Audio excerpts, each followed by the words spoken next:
अंगूरी दीदी, आज आप हम लोगों को कौन सी कहानी सुनाने वाली हो? गोलू, आज मैं आप लोगों को भूतिया कहानी सुनाने वाली हूँ। भूतिया, डरोगे तो नहीं? नहीं दीदी, हम लोग नहीं डरेंगे, सुनाओ। एक समय की बात है, किसी गांव में दीनू नाम का एक व्यक्ति अपने पत्नी और बेटे के साथ रहता था। वह अत्यंत गरीब थे। गरीब मानो बहुत ही गरीब थे। सुबह से शाम तक भी उनको भोजन नहीं नसीब होता था। पत्नी ने कहा, सुनो जी, शहर जाओ और कुछ पैसा कमा कर लाओ, क्योंकि हम और आप तो खा लेंगे थोड़ा थोड़ा, जिंदगी बीत रही है, लेकिन बच्चा भूखा रहता है। इसको तो भरपेट भोजन मिलना चाहिए। अभी इसके खाने पहनने के दिन है और इसे भी तो थोड़े कपड़े, जूते, सैंडल चाहिए। दूसरे के बच्चों को पहना हुआ देखता है तो बहुत रोता है। दीनू ने अपनी पत्नी से कहा, ठीक है, मैं कल सुबह ही किसी शहर चला जाता हूँ, तब तक तुम बच्चे का ध्यान रखना। दीनू की पत्नी पढ़ी लिखी भी नहीं थी ज्यादा और स्वस्थ भी नहीं थी। किसी के घर जाके चौका बर्तन भी नहीं कर सकती थी। इसलिए वह दीनू के जाने के बाद सुबह एक टुकड़ा लेती और दूर कहीं निकल जाती, किसी गांव में भिक्षा मांगने के लिए। अपने बेटे को साथ में ले जाती। थोड़ा बहुत जो भी मिलता माँ बेटे खाते पहनते जीवन कट रहा था। एक दिन क्या हुआ कि लगातार 15 दिन बारिश हुई। बारिश निकलने का नाम ही नहीं ले रही थी। दीनू के घर की छप्पर भी चू रही थी। घर में पानी भर रहा था। उसकी पत्नी पूरी रात पानी बाल्टी से निकालती रहती, कहीं यहाँ लोटा रख के, कहीं वहाँ थाली रख के, कहीं वहाँ डिब्बा रख के, कहीं वहाँ तसला रख के। इस तरह से वह टपकते हुए पानी को रोक रही थी और जैसे जैसे भरता जा रहा था, एक एक करके फेंक रही थी। छत के ज्यादा चूने से घर का सारा बिस्तरा भीग गया था। वह माँ बेटे भी भीग गए थे और भूख से भी तड़प रहे थे। उन्हें बहुत भूख लगी थी। घर में कुछ भी खाने को नहीं था। भीगने की वजह से उन्हें सर्दी बुखार हो गया और फिर निमोनिया हो गया। माँ बेटे दोनों एक साथ चल बसे। गांव वालों ने मिलकर माँ बेटे का अंतिम संस्कार किया और दीनू कौन से शहर में रहता था यह किसी को नहीं पता था। इसलिए दीनू को पता ही नहीं चला कि कब उसकी पत्नी और उसके बेटे का देहांत हो गया। 3 महीने बाद दीनू ने कुछ पैसे अपनी पत्नी और अपने बेटे के लिए डाक द्वारा भेजे। डाकिया गांव में आया, लेकिन उसके घर में ताला लगा था। गांव वाले से पूछने पर पता लगा कि उसकी पत्नी और बेटा चल बसे।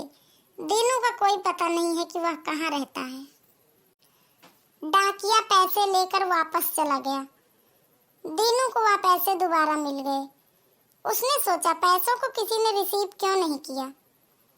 उसके मन में उथल पुथल होने लगी। वह उल्टा सीधा सोचने लगा। अब वह भी अस्वस्थ रहने लगा। उसे लगा कुछ तो अनहोनी हुई है।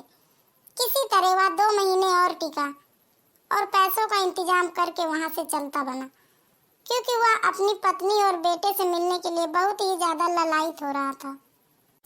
दीनू की पत्नी का गांव वालों ने अंतिम संस्कार तो कर दिया था, उसके बेटे का भी, लेकिन उन दोनों की आत्मा उसी घर में वास करती थी। दीनू जब वापस आया तो सबसे पहले वह अपने दोस्त से मिला और खैरियत पूछने लगा। दोस्त ने बताया कि भाई, तेरी पत्नी और तेरा बेटा दोनों नहीं रहे। अब तू क्या करेगा, कैसे रहेगा, कैसे अपना जीवन बिताएगा? दीनू अभी गांव नहीं पहुंचा था। रास्ते में ही उसका दोस्त उसको मिल गया।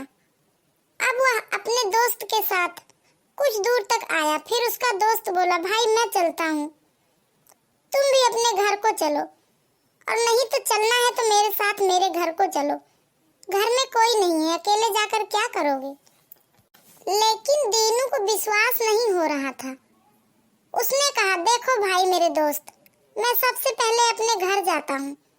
मेरी आत्मा मेरी पत्नी दोनों नहीं रहे। शाम होते ही दीनू अपने घर पहुंचा। गांव वाले जो भी उसको मिलते सामने, वह उसे पकड़कर रोने लगते। बोलते, बेटा दीनू, तेरे साथ भगवान ने बहुत गलत किया। लेकिन दीनू सोच रहा था कि हो न हो सब झूठ बोल रहे हैं। मेरी पत्नी और मेरा बेटा कभी दम नहीं तोड़ सकते हैं। वह लोग मुझसे बहुत प्यार करते थे, मेरे को अकेला कैसे छोड़ सकते हैं। दीनू जैसे ही अपने घर के पास पहुंचा, चमाचम लाइट उसके घर की जल उठी और दरवाजा भी खुल गया। अंदर उसकी पत्नी और बेटा लेटा हुआ था। पत्नी उसकी खाना बना रही थी।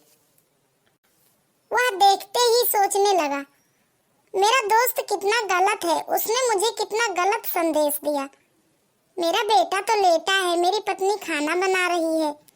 सब गांव वाले पागल हैं, सब मुझको डरा रहे हैं, मेरी गरीबी का मजाक उड़ा रहे हैं। वह अपनी पत्नी को देख सकता था, अपने बेटे को भी देख सकता था। दोनों उसे साफ साफ दिखाई दे रहे थे। वह जाकर अपनी पत्नी के गले मिला, बेटा को भी गोद में उठाकर खिलाया। अब उसे अच्छा लग रहा था। उसे जरा भी आभास नहीं हुआ कि उसकी पत्नी और उसका बेटा अपनी जान से जा चुके हैं। दीनू ने अपनी पत्नी से पूछा, प्रिय यह बताओ, हमारे घर में तो इतनी गरीबी थी, लेकिन ये सब इतना साग सब्जी अनाज दाल चावल यह सब कहाँ से लाई हो? पत्नी ने कहा, जब आप चले गए थे तब मैं घर घर मजदूरी करती थी। उन्हीं मजदूरी के पैसों से मैंने यह सामान भराया है। दोनों खुशी खुशी रहने लगे। 2 दिन 4 दिन बीते। गांव के लोग उसको बोलते, दीनू तू पागल हो गया है, तेरी पत्नी नहीं रही, तेरा बेटा भी नहीं रहा। दीनू बोला, आप लोग मुझे डरा रहे हो, भड़का रहे हो। मेरी पत्नी और मेरा बेटा दोनों घर में हैं। वह गांव वालों से घबराकर दरवाजा बंद करके अंदर ही रहने लगा।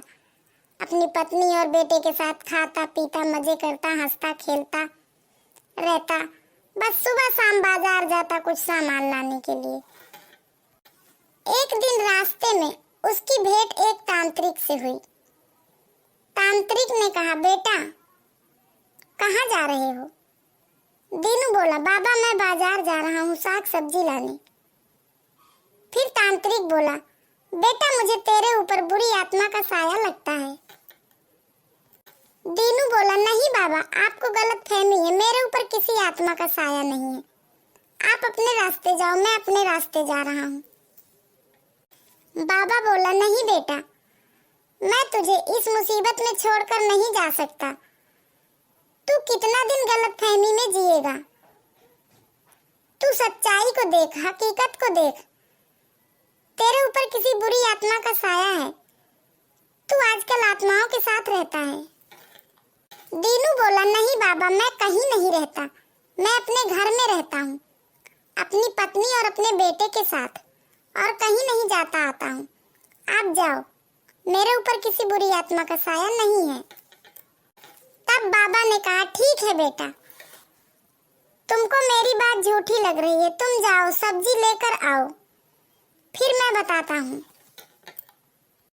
तांत्रिक वहीं बैठ गया। दीनू सब्जी लेकर उधर से वापस आ रहा था, घर का कुछ जरूरी सामान भी लिया था। तभी तांत्रिक ने कहा, मुझे अपने घर ले चलो। दीनू बोला, किस लिए आप मेरे घर चलोगे? तांत्रिक बोला, मुझे चलना ही होगा, क्योंकि तुम ना गांव वालों की बात मान रहे हो ना मेरी बात मान रहे हो। तुम आजकल आत्माओं के साथ रह रहे हो, पागल हो गए हो। दीनू ने कहा, ठीक है चलो, अपनी आत्मा की संतुष्टि कर लो, मैं अपने पत्नी और अपने बेटे के साथ रहता हूँ। तांत्रिक जैसे ही आया उसके दरवाजे पर, आत्मा को आभास हो गया कि यहाँ कोई तांत्रिक आया है। उसने अपने बेटे को लिया और वहां से चलती बनी।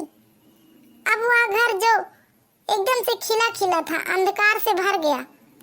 वहां पर्याप्त मात्रा में कोई सामान भी नहीं था। एकदम से वह वीराना लगने लगा। दीनू अपने घर को देखकर हैरान रह गया।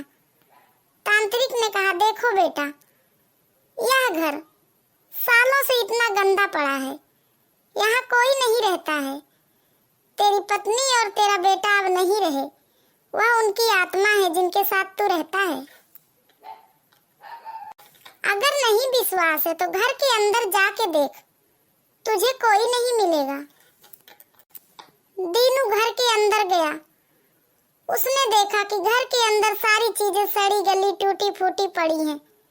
जो घर 2 घंटे पहले चमक रहा था, वह घर एकदम से वीराना लग रहा था। यह देखकर दीनू हैरान रह गया। दीनू ने तांत्रिक से कहा, तांत्रिक, अभी मैं थोड़ी देर पहले गया था तो मेरा यह घर हंसता खेलता चमक रहा था, और अभी एकदम से एकाएक यह वीराना कैसे हो गया? मुझे विश्वास नहीं हो रहा है। तांत्रिक ने कहा, ठीक है, देखो मैं तुम्हें 4 नींबू देता हूँ, सिद्ध करके तुम घर के चारों कोने पर उसको टांग दो। जब वह आत्मा आएगी तो वह अंदर नहीं घुस पाएगी, और तभी तुम देख लेना कि वह आत्मा है, तुम्हारी पत्नी और तुम्हारा बेटा नहीं है, और उसके पांव उल्टे होंगे, यह भी देख लेना। फिर क्या था, दीनू अपने घर के अंदर बैठ गया, किसी तरह चारपाई झाड़ फूंक कर।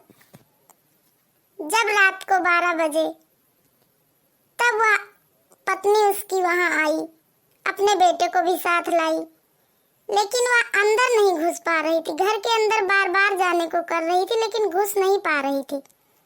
बोल रही थी, तांत्रिक, तुमने ये क्या किया? मुझे घर में क्यों नहीं जाने दे रहे हो? मेरा पति भूखा है, मुझे खाना बनाकर खिलाने दो।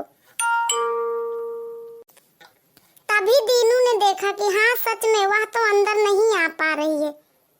इसका मतलब सचमुच ही मेरा बेटा और मेरी पत्नी अपने प्राण त्याग चुके हैं। गांव वाले सच कह रहे थे। अगर मैं तांत्रिक की बात ना मानता तो मैं धोखे में ही रहता, और फिर अब मैं कर भी क्या सकता हूँ? उन लोगों के तो प्राण चले गए हैं। दीनू घर के अंदर बैठा यह सब नजारा देख रहा था। 1 घंटे 2 घंटे उसकी पत्नी परेशान रही, नहीं तो फिर अपने बेटे को लेकर लुप्त हो गई। सुबह होते ही उसने सोचा, क्यों ना मैं अपनी पत्नी और बेटा की मुक्ति के लिए पंडित से कोई उपाय पूछूं। दीनू पंडित जी के पास गया और बोला, पंडित जी, मेरी पत्नी और मेरा बेटा नहीं रहे, मुझे नहीं पता उनके प्राण कब गए। मैं उनकी आत्मा की शांति के लिए आपके पास आया हूँ, मुझे क्या करना होगा? पंडित जी ने कहा, बेटा, उनकी आत्मा की शांति के लिए उनकी तरह ही कर दो और पाठ कराओ, और गंगा जी के दर्शन करो। उनसे कहो कि तुम्हारी पत्नी और तुम्हारे बेटे को अपनी शरण मिले। दीनू ने पंडित ने जो जो बताया वो सब किया। उसके बाद उसकी पत्नी और उसके बेटे की आत्मा को मुक्ति मिल गई, और दीनू अब अपने घर में अकेला रहने लगा। तो बच्चों, कैसी लगी आज की भूतिया कहानी आपको? छोटी सी अच्छी लगी दीदी? और बच्चों, आप लोगों को कैसी लगी? कमेंट में फटाफट बताओ, और कहां से देख रहे हो, अपना स्थान भी बताओ, और कैसी कहानी सुननी है वह भी कमेंट में बताओ। मैं आपकी फरमाइश की कहानी जरूर लेकर आऊंगी। चैनल को सब्सक्राइब करो, वीडियो को लाइक करो और फटाफट शेयर करो।